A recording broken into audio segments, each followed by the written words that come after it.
Hey, y'all, it's Troy with Talk CDL. Are you looking to become a trucker and get your Class A CDL? Do you get nervous taking tests like I do? Well, check out this program. It's called driving-tests.org. That's driving-tests.org. Here's what you get with this program. 1,500 exam-like questions, 67 realistic CDL practice tests, all CDL classes/endorsements. It's available in English and in Spanish. DMV CDL Examine Simulator comes with this. 1,500 CDL flashcards. Again, you're guaranteed to pass this on your first try. And you also get 9 CDL cheat sheets. Check it out again. Driving-tests.org. driving-tests.org. So, the other night, I got a story. Oh, boy. Did I say story? You. I have a story to tell. No, seriously, I do have a story. You do? Yeah. So, the other day, this past week, I mean, you know a little bit about it, but I was at 6 o'clock in the morning. I think it was on a Sunday. Yeah, you're on your way to... I was on my way to church. Yeah. Okay. So, anyways, I pull into the 7-Eleven. And big gulp. Oh, the big gulp, yeah. No, seriously, I pull into the 7-Eleven. I park. I'm the only one there because it's 6 o'clock in the morning. Mm-hmm. And I do the cooking, you know. Mm-hmm. And so I'm on my way to be, you know, cooking. I forget, what did we make this past week? What did we have for lunch on Sunday? Was it ham and cabbage? I was doing like a ham and cabbage. But anyways, I pull in. I'm at the gas pump, and I get out. As I'm pulling in, another car pulls up on the other, you know, on the other side of the pump, and I can see the car, and I can see a guy. He gets out, and he's, you know, trying to open up his gas tank or whatever he's doing, or paying for his gas at the pump. And as I get out, it's people we know, right? Mm-hmm. No sense in saying names because the audience don't know them. But funny thing is, this girl, she's like, "Hey, baby, look, it's Troy. Look, it's Troy." And I'm like, Hey, how you guys doing? You know, we're talking and stuff, and I'm getting ready to walk in because I want to buy some gum, and the guy, he's like, "Hey, I'll come in with you," you know. So we're going and we're just hanging out and we're talking, you know, and we finally come out. This is a quick story. We finally come. Not the way you're telling it. No, but it's pretty quick. No, so we come out. SpongeBob episode 10 hours later. 10 hours later. No, so there we are. We're coming out, right? And this guy, he's like, I'm serious, he's like 6'7", the guy that I'm talking to, he's right? Big. And he goes, we come walking around the car, and his wife, I guess, she's pumping gas, right? And she's not tall. She's like 5 foot. Yeah, she's so like... he's like 1.5 feet taller than her. So anyway, we come walk around a car, and there she is, and he goes, "Hey, first off, baby, you're pumping gas with a lit cigarette in your hand." And I look over, I'm standing there, and I go, my eyes are getting big, and she just starts flicking it around, you know, and he starts laughing. He's there. He goes, that's why I love you, baby, because you're dangerous. No, I'm not kidding. That was the story. But I mean, can you imagine that? Like, he doesn't. I mean, that's like true love. I mean, how can you not want to get mad at somebody? Like, if I walked out and you had a lit cigarette pumping the gas, I'd be like, I wouldn't have said, "Hey, I love you because you're dangerous." I'd have been like. No, but it was funny. So anyways, that is my story. Let's go to trucking, Ruth Ann, trucking. So today on Talk CDL, we've got a couple things we want to talk about. I got an update on that guy that killed the cop, the truck driver that was arrested in Tennessee, Loudoun County. Got a unique update on him. Got a couple little stories that we want to talk about today on the show. But first, I want to mention a sponsor. Lay it on me. We always do our sponsors live. It's not pre-recorded. No, it's better that way. We're different. We fly off the hip like that. We're different. Anyway, so national carriers, awesome company. They are. Their number is 888-311-7076. Drivers or newbies, I mean, they'll literally take a driver out of school, train them, and y'all can become like a lease purchase driver with one of those big blue Kenworth T680s. They all have APUs, fridge, freezer, inverter, all that stuff. But they're a great company because it's all percentage, and they don't do broker loads. So it's, you're always, don't own their freight. There's no waiting for freight. Anyways, write this number down, 888-311-7076. Ruth Ann, today on Talk CDL. You sound like a CD skipping. Okay, so check it out. Before we get going, let's mention Mid-America. The truck show. The Mid-America, Mid-America Trucking Show. We're going to be there. We are, in fact, I have it written down. We are going to be there. and you just go, we're going to be there. Yes. Beat you to it. So you did, and we would love to meet everybody out there.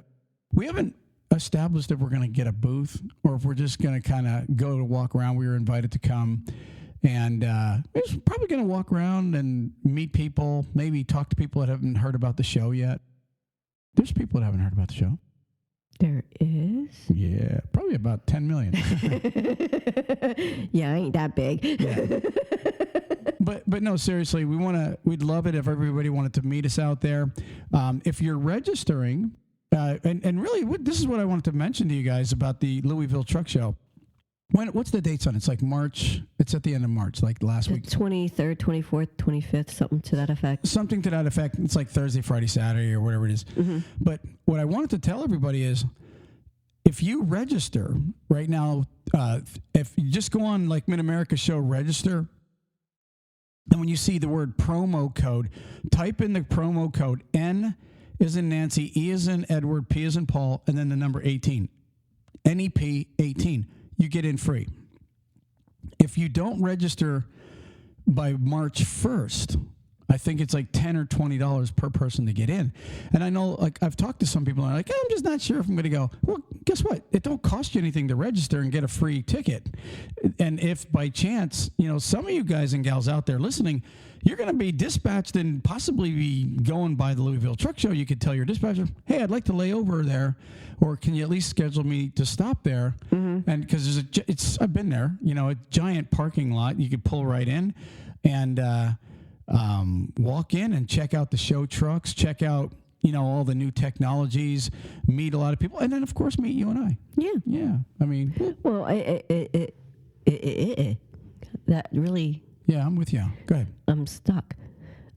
It doesn't hurt to register with the understanding that you might not make it. What would hurt is if you wait and say, you know what, I'm going to go, and then you have to pay. So, well, that's what I'm getting at. I mean, just register. Yeah. And if you register, even if you don't go, it didn't cost you anything.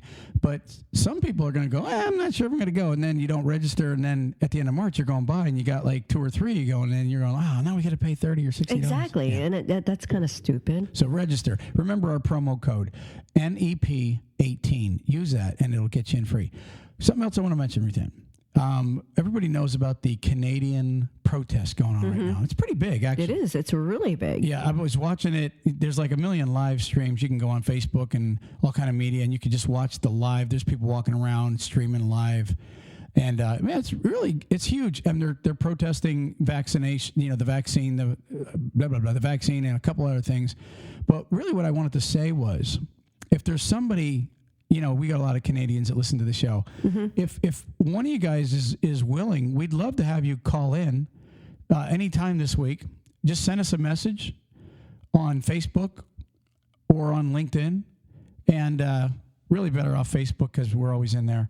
Send us a message and let us know when would be a good time, and I'll rearrange my schedule just to get one of those guys on and kind of give us like a play-by-play of what's going on. Yeah, that would be cool. Yeah, I think it would be really cool. So any of you Canadians or anybody that's up there at the front lines, okay, of the protest in Ottawa, give us a call. Should I leave my number, you think?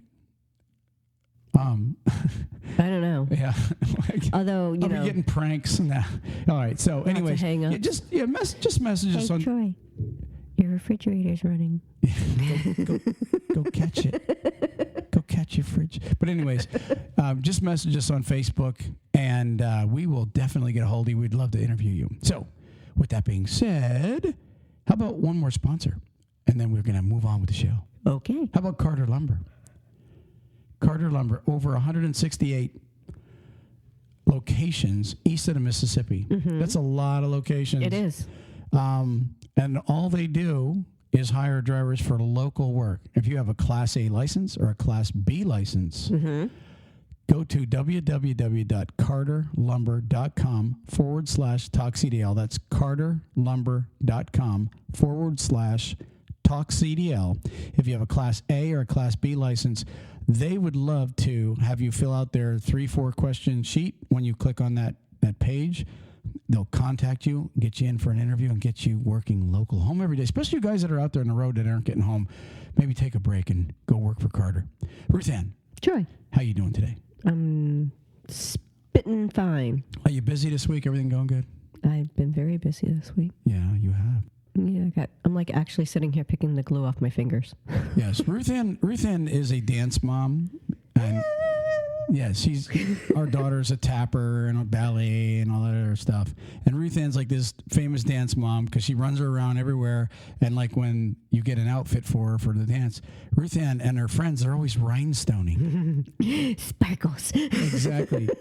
I mean, you guys glue each little rhinestone, and these are like little rhinestones. Like you ever seen that? What was that song? Like a rhinestone cowboy. Yeah. Was that Glenn Campbell or one of them? One of them, yeah. I can't even remember. Everybody's gonna write in and go, "You dumbass."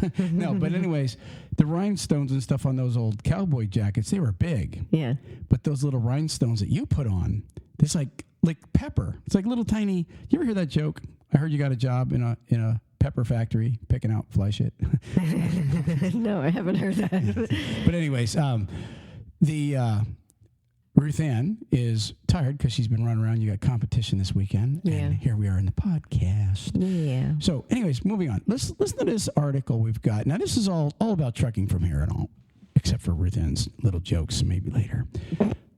Check this out. Police, man crushed between his own rig and a loading dock. Ooh. This happened in Illinois. It says a driver is dead after being crushed by his own semi at a Sam's Club in Illinois on Wednesday morning. You know what surprises me is how much that actually happens. Well, I mean, I don't know that it happens a lot, but it definitely happened this past week. It says the accident happened on February 9th, so it was just the other day, approximately at 5:57 a.m. in Normal, Illinois. According to the news, police and firefighters were called to the Sam's Club at 2151 Shepherd Road after receiving reports of a man crushed between his tractor trailer and the loading dock. When personnel arrived, they found the man to be deceased. A preliminary autopsy determined that 51-year-old Alan D. Leisman died from traumatic compressional asphyxia caused by the entrapment between the truck and the loading dock. Excuse me. The incident is still under investigation. Anybody has any information, call 309-454-9535. What do you think of that story? I feel extremely sad over it.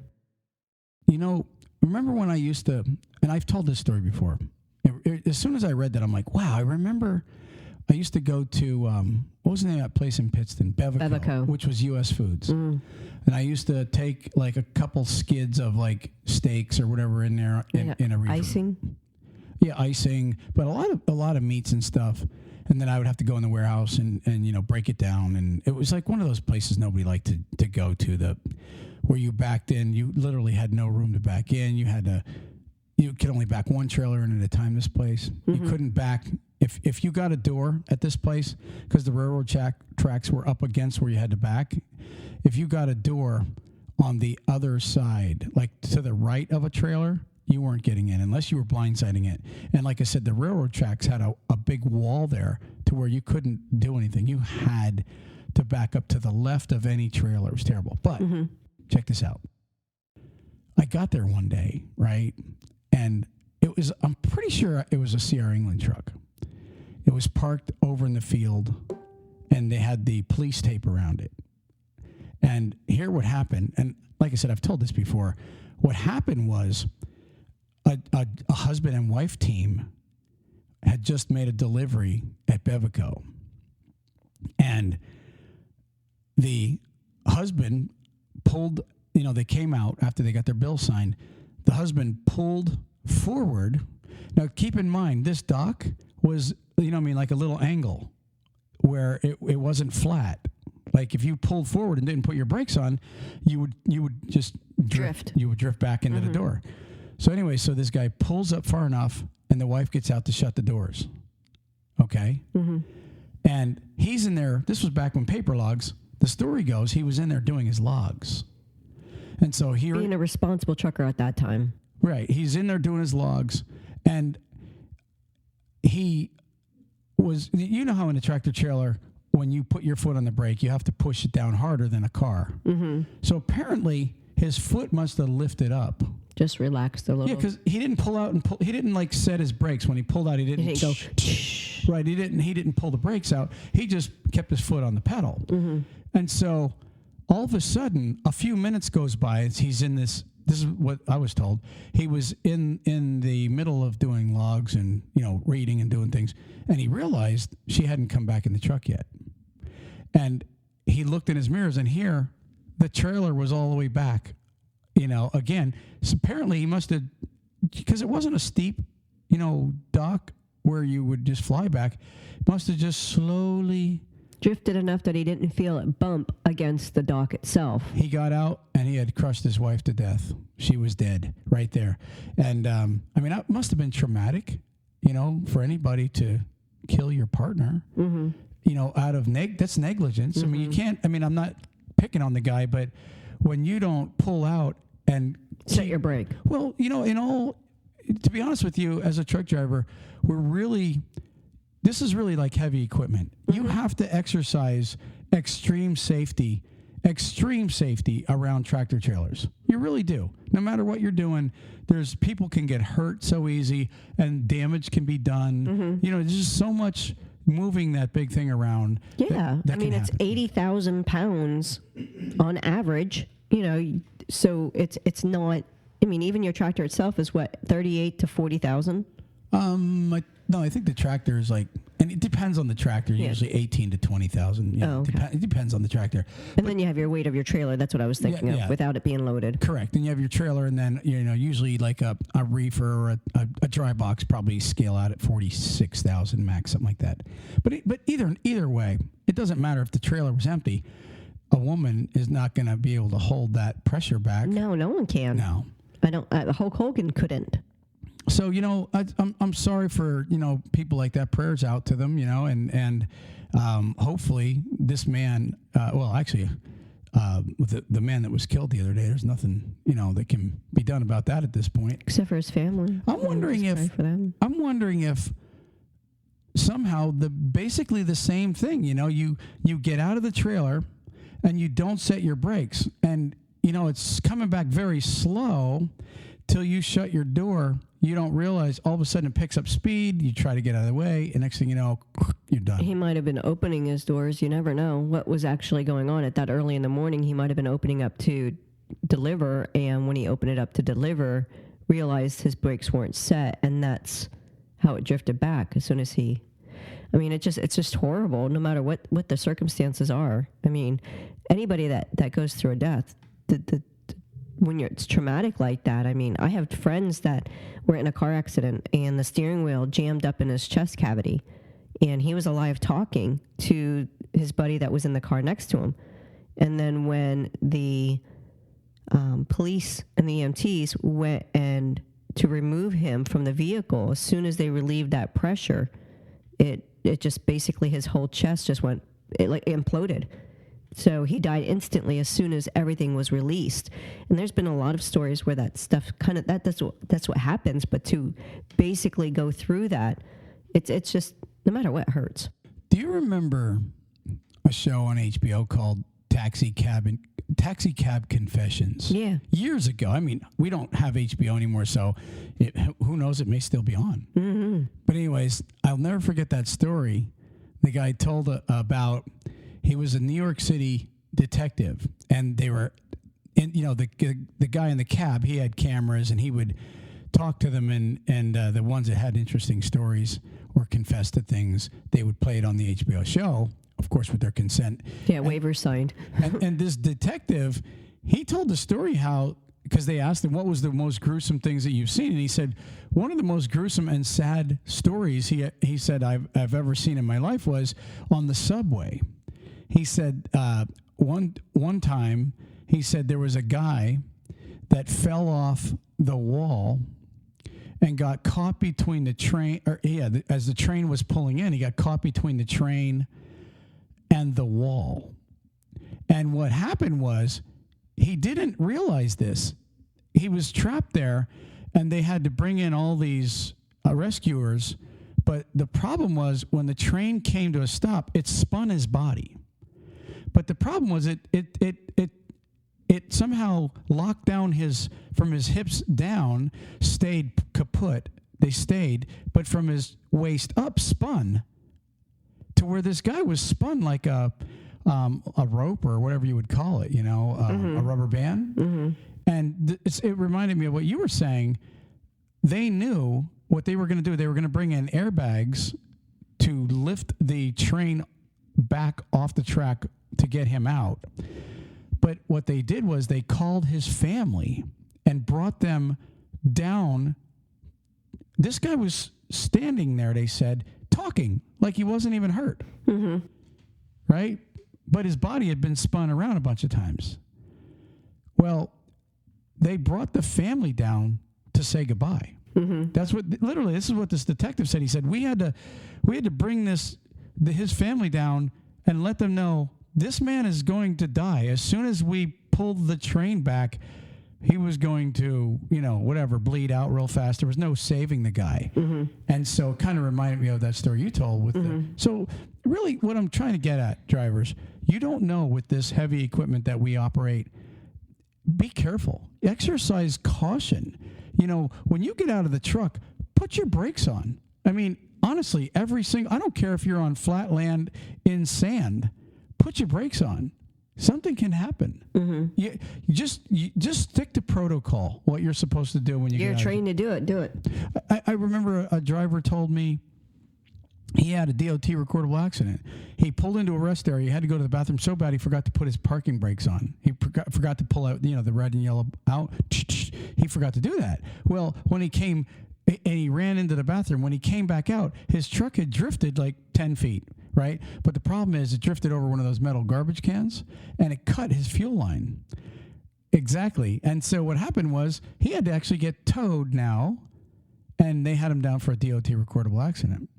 Yeah, because, a DOT recordable accident is considered anything with death, injury, or the towing of a vehicle. That's a DOT recordable. Mm-hmm. And so this poor guy was having a hard time getting a job, all because he forgot to set his parking. Because he had to pee. Yeah, well, not because he had to pee, because he didn't take a half a second to just reach over and set the brakes. That's what I'm saying. You got to have that mindset. No matter what, safety comes first before you rush out and do anything. So, anyways, moving on. As I was telling that story, there's probably drivers going, because I see them on the blog all the time, and they're like, don't be a dumbass. That's really bottom line. But people don't realize sometimes your mind gets sidetracked. Mm-hmm. And that's why it's very important to keep your mind clear and keep safety first. Moving on. How about we talk about Load Smart, Ruth Ann? Kamion, Kamion. I know a lot of drivers are downloading this. It's a free download. If you go to Kamion.io/TalkCDL, that's KAMION.io/TalkCDL. Guys, this is a free download, and it's basically asks the question: Are you making a profit? Are you not? Are you losing money when you should be making even more money? And it integrates with everything you have. And if you're even if you're a large company, if you have a fleet, if you're a company that does lease purchasing, if you're a tractor trailer company and you've got, say, 100 trucks, have your drivers download this. Yeah, you'll see which tractor's making money and which ones aren't. Well, not only that, but they'll retain their drivers better, because there's some drivers that maybe losing $1,000 a month, and that's money in their pocket. But anyways, it's free. Download it and move on with life, make some money, and be happy. Anyways, moving on, Ruth Ann. The truck driver, we talked about him last week. The guy that was in Loudoun County, he killed a cop because they had a rolling roadblock. Remember that story? And the cop was out on Interstate 75 in I think Knoxville area. He was moving the ladder. He was getting a ladder. Somebody lost a ladder, and he, obviously didn't want it to cause accidents, so they created a rolling roadblock. And this trucker comes through and I guess he wasn't paying attention. He ends up hitting the cop and killing him.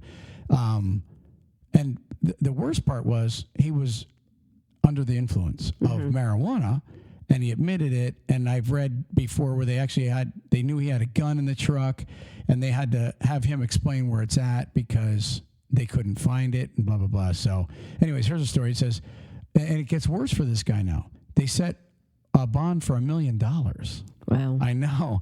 So now this is why I do these stories, because, one guy is going to suffer, but if somebody just straightens up, they could probably avoid what this guy is going to go through, and I'm going to show you what's happening. It says a bond of $1 million has been set for the truck driver accused of killing Loudoun County Sheriff Sergeant Chris Jenkins last Thursday. The driver's name was Christopher Savannah. He's 43. He lives in Houston, Texas, and he was driving a tractor trailer when he ignored a roadblock and hit and killed Sergeant Jenkins as he was attempting to remove a ladder that fell out of a vehicle on I-75, the Tennessee Highway Patrol said. Now listen to this. Savannah was disqualified. Listen to this. He was disqualified from having a CDL back in 2020 for a previous drug violation. Lieutenant Kerry Hickson testified. So this guy didn't even have a valid CDL. Oh my gosh. And he lost it almost 2 years ago for basically the same thing he just got arrested for. Isn't that something? How was he driving? Well, here's the thing.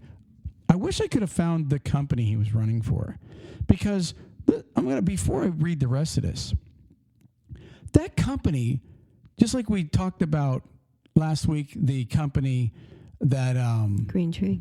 Well, Green Tree and that other company that had hired the guy that got the 110 years. Yeah, the one truck. And then it got reduced down to 10. Well, anyways, how the hell do you put a driver?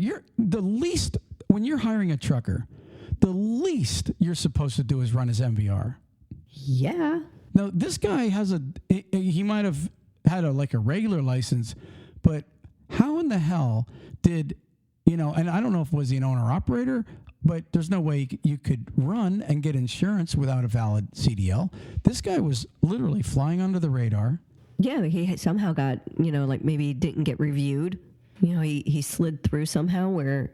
Yeah, so my whole thing is the company that hired him, right? They should be sued, and they probably will be. Oh yeah. If I was prosecutors, I'd be like, why was that guy on the road? Who put him on the road? Mm-hmm. Now, here's another thing to think about. It's negligent hiring. Negligent hiring. They're screwed. But here's another thing to think about. How stupid can any man or woman be? Seriously, think about this. You already had lost your license 2 years ago, and now you're driving without a license. Don't you think... I'm going to be honest with you. When I was in my 20s and I worked at a car dealer, I was part of a car dealership, actually, when I was in my 20s. And we used to drive around, with no plates on and all. But the cops knew us because of the dealership, right? But I had gotten pulled over in Reading in my car. I was speeding. A couple of my buddies and I were going to a club. I got pulled over, and the cop comes over and he goes, "Mr. Austin, do you know that you were driving under a suspended license?" And I literally didn't know. There's a point to what I'm about to say. And I'm like, no, I didn't know. Well, guess what? They give me a ticket, and the state suspends my license for a year. See, the reason I had a suspended license because it was an unpaid ticket. Now I've got a suspended license, and I work for a car dealer. There's no way that I can't drive. So I've got to now go the next year and not get caught driving. So my point is this. Probably that year I was the most cautious driver ever. because you know how I drive, right? Yes. I mean, I get there. But the bottom line is, with that whole year when I didn't have my license, I was like Mr. Obey the Law, man. I'm doing complete stops at stop signs. You know what I mean? I'm not running yellow lights. I'm just doing everything because the last thing I want to do is get pulled because I knew this guy, his name was Brownie. Brownie, yes. You knew Brownie. His license was suspended for 32 years. No, it's not a joke. It's true. He did because he would get, the cops knew him and they'd see him driving, they'd pull him over, and then the state would tack on another year. So this guy had gotten pulled over so many times, he was up to 32 years suspended. And that was a while ago. Yeah, to this day, he probably still doesn't have his license. But anyways, my whole point is, this truck driver, he didn't have a CDL for drugs, right? Mm-hmm. And what does he do? 2 years later, he's driving high with drugs in his truck, right? With a suspended license, with a suspended CDL. I mean, that's the epitome of stupidity in my book. Yeah. Because like I said to you, when I was suspended, I was Mr. Cautious, man. I was doing my thing, driving nice. I wasn't going to get pulled over, right? This guy's driving wasted. You know what I mean? Not paying attention. He kills somebody. I mean, he's going to prison. There's no doubt he's going to do time. And there's no doubt in my mind that this company that hired him should be also prosecuted, because you hold responsibility when you put a guy like that on the road and you knew he did. There's no way you couldn't have known that he didn't have his CDL. Well, say he was working for them for the last 4 or 5 years. He might have had a CDL at the time, but they still have to review him and run the reports periodically to make sure, maintain that he's not going and getting a violation that then disqualifies him from their insurance. So they will get some major trouble for not doing that portion of what their job is supposed to do. That's what safety is supposed to do every year, is review everybody. Right, and usually every 6 months, like you said, and usually the insurance company itself will run it. So in my opinion, the only way to put this guy to work, because you're desperate for a driver, is to go, all right, we'll just hire him and not report it to your insurance company, thinking, okay, well, if something happens, then we'll just report it. Well, now you're screwed. Yeah. Now you're screwed because either you didn't check him out, and that's the other thing. They can trace that back to see under his record if he pulled that CDL and then knowingly hired the guy. I mean, there's a lot of crap going to hit the fan on this. I really want to follow this story, and we'll see where it takes us. But anyways, time to move on. We're beating a dead horse. JJ Keller, your favorite. It is my favorite. You love them. I do. And look, not that our other sponsors aren't your favorite. I like all of them. You just love JJ Keller because of what they do. Yeah, they're there to help the trucker. I mean, we all want to be there to help someone, and we are doing our podcast to help drivers and do different things that way. So that's why I like Keller. Keller does that for the driver. They help them out. Plus, we're getting rich. Oh, please. I'm just kidding. We're not getting paid. All right. So JJ Keller, 888-601-2017. Trucker Secretary. If you're filing for your DOT numbers, your authority, if you are a person that hates paperwork at the end of the year, making sure everything's filed correctly for like a couple dollars, it's literally like having so at this time of year when you're pulling your hair out because you're trying to get everything together and making sure you have everything filed, think about that. Think about that and call them 888-601-2017. It's always worth a phone call. All right, next story. Listen to this, Ruth Ann. Based on the last story, the driver that was high, listen to this stuff. Driver drug violations increased by 10% in 2021 over prior year. You're shaking your head. You seen that story? Yeah, I did. I started reading it. I'm like, oh. Well, it's crazy. Here's what it says. It says the total number of truck driver drug violations increased by 10% in 2021 compared with the total numbers reported in 2020, according to a new federal drug and alcohol clearinghouse summary report. Listen to these numbers. It's crazy.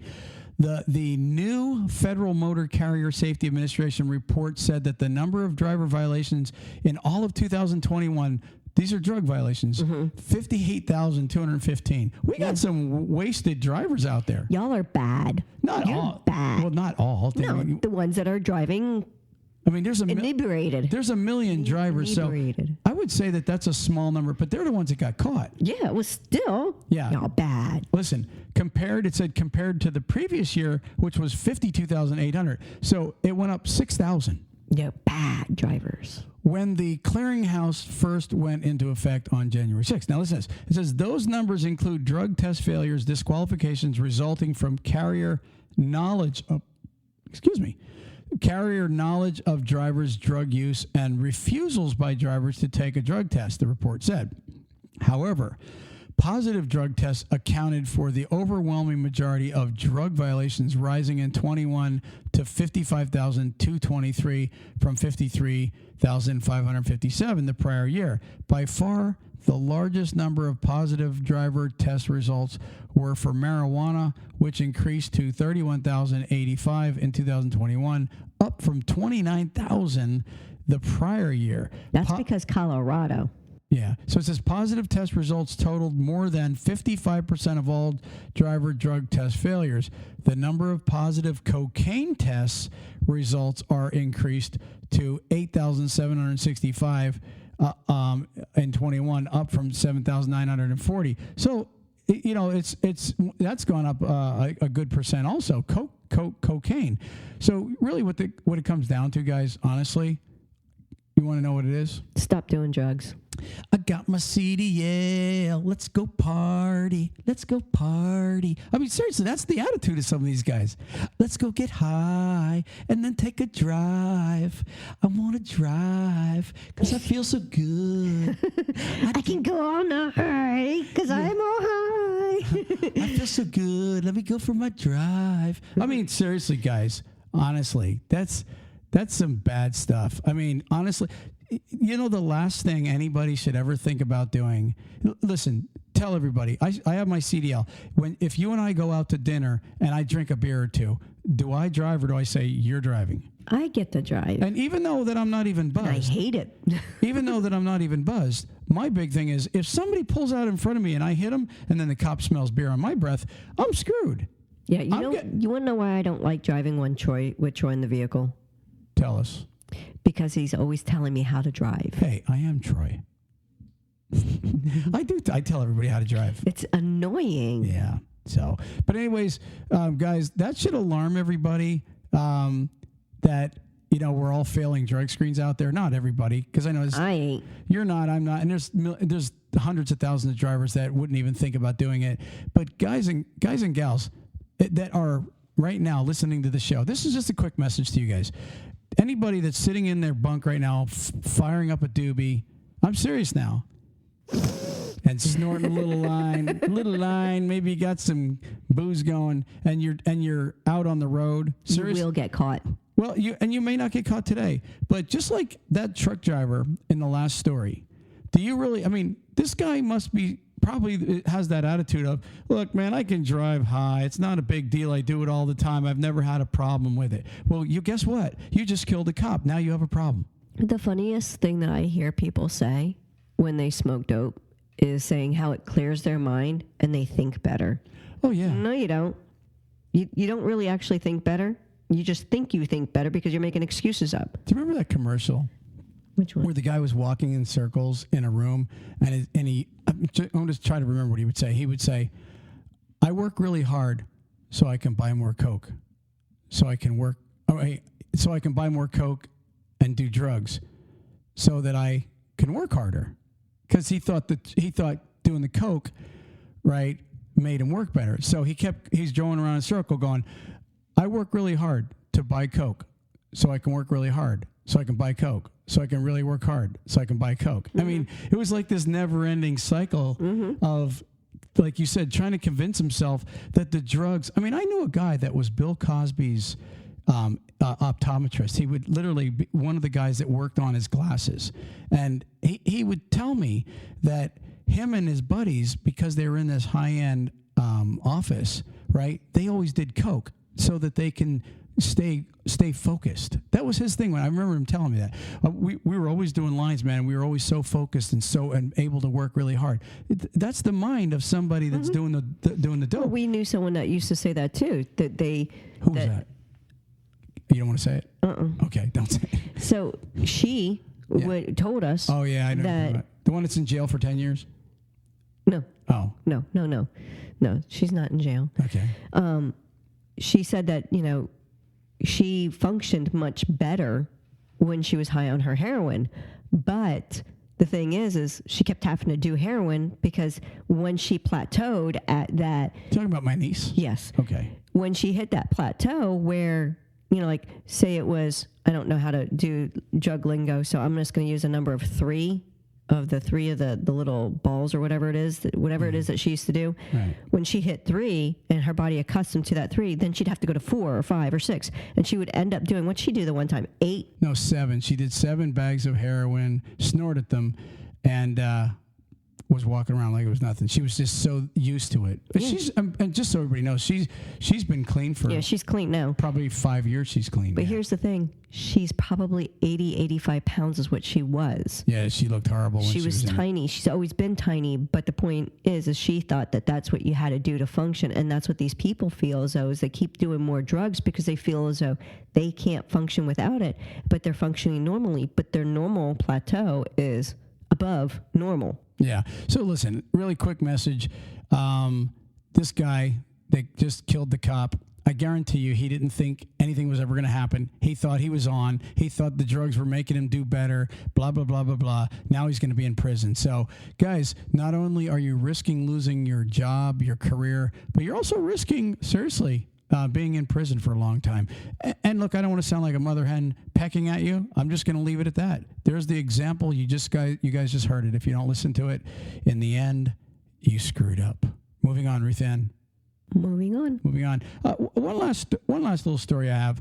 I looked this one up. It was actually on CDL Life, this one here. You guys, I'm not going to read the whole thing. But there was a shooting at a Pennsylvania rest area a little while ago. And a trucker...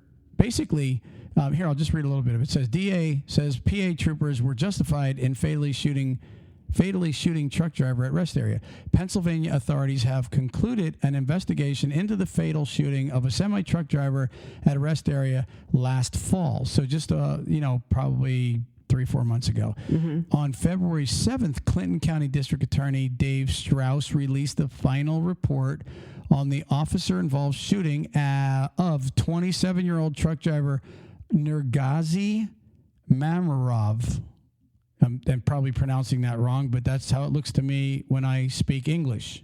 And determined that the law enforcement officers acted reasonably under the circumstances when they fired their weapons at Mamyrov in their own defense and therefore bear no criminal liability. Here's the bottom line, because it's a long story. You guys can go over to CDL Life and check it out. So there was a guy chasing people around with a gun, right, and scaring people. And so police were called. When the cops arrived, this Mamyrov was in his tractor trailer, and he was fighting and arguing with a guy outside the truck, but they were arguing in Russian. Yeah, you took my vodka. I don't know, whatever they were saying, right? They were flipping out. So the cops arrest the guy on the ground, right? And they put him in the car, and they try to get Mamyrov to get out of the truck. Well, time goes by. They're surrounding the truck, blah, blah, blah. And finally, he starts it up, puts it in gear, and, they're trying to block him. And I guess when he started trying to push through the police, they opened fire, right? And let me see if I can read the last part. Let's see here. It's a very long story. It says, this was after they shot. It says, Mamyrov then stopped his truck, reversed it for a short distance, and then accelerated rapidly forward again, driving through the PSP vehicles and dragging them along the way. Troopers continued to fire upon the vehicle unit until it struck 2 commercial vehicles near the I-80 entranceway. The truck became stuck against one of the vehicles, and troopers were able to enter the truck and disable the ignition. Mamyrov's truck traveled approximately 321 feet forward through the roadblock before it was disabled. Okay, then it said when troopers entered the vehicle, they observed Mamyrov had suffered significant gunshot wounds to vital parts of the body.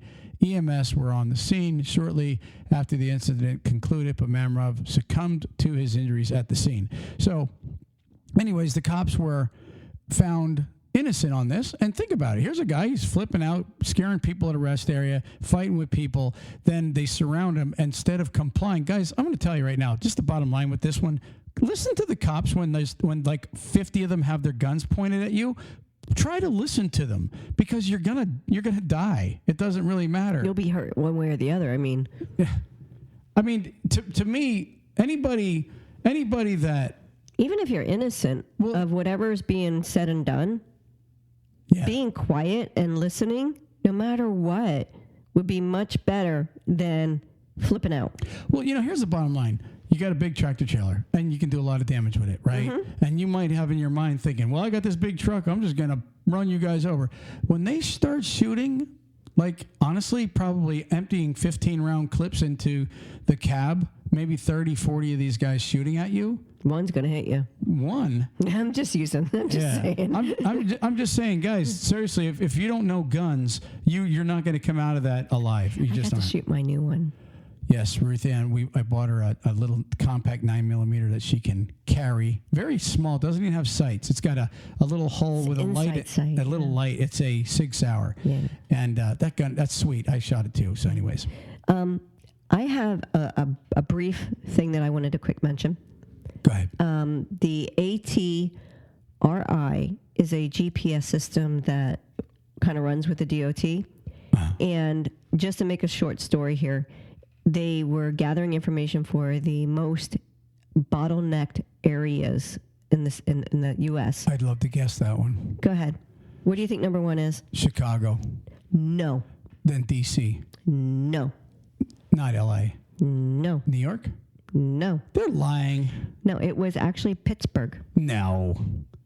They're saying Pittsburgh's the most bottleneck. Well, it was creating. It said we have seen most recently in Pittsburgh that the cost of doing nothing could cost lives. It's time to fund these projects and get our supply chains moving again.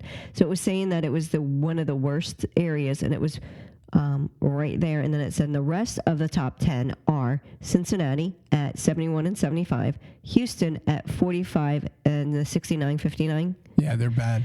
Atlanta at 285 and 185 north. All of Atlanta's bad. Atlanta at 120 I-20 and at I-285 west. Chicago number 6, I-290 at I-90 and I-94. So Chicago's only number 6. Yeah, number 7 is Los Angeles at the State Route 60 and 57. Dallas is 8. Dallas is really bad. At I-45 and 30. Mm-hmm. San Bernardino, California is at I-10 and I-15. And last but not least on the top 10 of this is Chattanooga at I-75 and I-24. Chattanooga. So what about D.C.? There's no... It didn't even say it. Wow. So that was it was saying. And it was mainly meaning that at these specific areas that something has to be done because it's costing more than just the bottlenecking. It's costing lives. It's costing structural failure. It's costing other issues that are happening, so that they really need to fix these specific issues at these cities and fix them so that they can grow and save the lives because of the consequences that are happening at the bottlenecking. I get upset when I get to Grover, Cleveland, and Highway 19 in Homosassa. He is horrible. When there's like 10 people in front of me at the light, I go the back way. I just do a quick right. I laugh at him every time because he'll sit there and say, "Where are all these people coming from?" Well, and there's like 8. No, but like when the snowbirds are down, it's pretty crowded. I mean, we do triple when the snowbirds are down, but it's still funny because then he sits there and says, "I can't wait till they're gone. Can't wait till they leave." And then he starts going in through his little tangent. And yeah, because you know what happens in Florida, if we're being honest? It's a melting pot here. You got... and I'm not putting old people down, but that's usually retirees coming down from Mass, from New Jersey, from Pennslement, New York, Michigan, Illinois, and like they all have their own habits of driving. They do. You got all these people literally, kind of all driving together. That guy, some of those guys from Mass, I mean, what do they call them? Mass holes? He's such a mass hole. I'm just kidding. Listen, let's move on and get your jokes out and get out of here. Okay. You got a joke? Well, I was going to tell you a story that happened to me the other night, but I won't. We were talking about the people driving. Well, Rebecca and I were on our way home, and we're in the regular lane. Actually, we passed someone, and we got back over, and a sheriff comes flying down the road, right? Night, you can see the lights going, and we're sitting there, and it was kind of like a Kia car, not quite sure if it was, in the passing lane, not going very fast, but he's just sitting there. The sheriff comes right up to him, and Becca goes, "Ooh, he's getting pulled over." I said, "No, he's not. The sheriff's trying to go around." She goes, "Why don't he go around?" I said, "Because he's trying to prove her point. That car should have already gotten out of his way. This is where the move over, get out of the way of the sheriff." And she goes, "Well, why is he not doing it?" I said, "Because he's stupid." The guy, not kidding, puts his four-ways on and turns and pulls over to the left In the median. into the median so that the sheriff can go around him. Yeah. It was like the weirdest, stupidest thing in the world. And when we were going past, I look over, and here it was like, I don't know, like a 24, 25-year-old guy. And he looked like, there was someone, I don't know, even know who his passenger was, what they looked like. But it was like one of those kids that kind of looked like they, you're wondering how they got their license. You know, I think the worst drivers, honestly, are like 18 to 24-year-old girls. They really are. They drive with their thumbs. But anyways, I'm just telling you, in Putting Florida makeup here, on, doing stupid stuff. Yeah, I see it all the time, and they're worse than the boys. You would think they weren't, but they are. Moving on. Word of the day by Word Genius. Word of the day. What is the word of the day? Sthenic. Sthenic. Sthenic. STHENIC. Sthenic. Sthenic. Sthenic. What does it mean? It means of or having a high or excessive level of strength and energy. So in the sentence, it says certain medications can make people feel synthetic, or the patient was fairly synthetic. It's like lisping, synthetic, for someone who had surgery recently. Okay. Sounds interesting. What do cats eat for breakfast? Meow mix? I don't know. What do they eat? We don't have cats. Mice Krispies. Mice Krispies. Mice Krispies. Mice Krispies. I think we're out of here. Peace. Peace. Praise the Lord.